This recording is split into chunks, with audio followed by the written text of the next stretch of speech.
Reit ta, gwneud rhywbeth i ddangos i chi, os fedra i ffindio hi.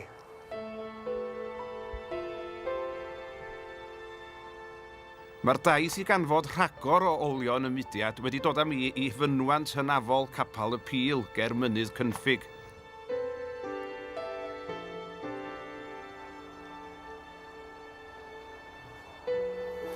Mae o, hwn dio.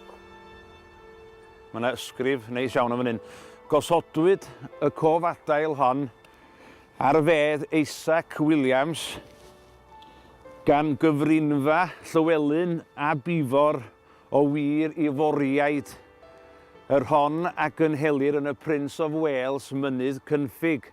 Yn arwydd o barch i'w goffadwriaeth fel Ifor ffyddlon a thangnefeddus, ac fel ysgrifennydd cywir a gonest i'r gyfrinfa am 16 o flynyddau.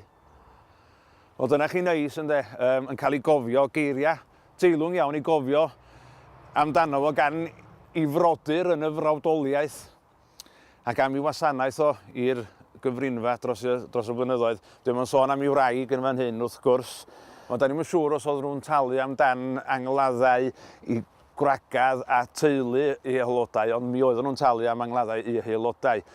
Ac roedd rhaid i bob un aelod o'r gyfrinfa hefyd fynd i'r angladd fel arwydd o gyfeillgarwch a brawdoliaeth.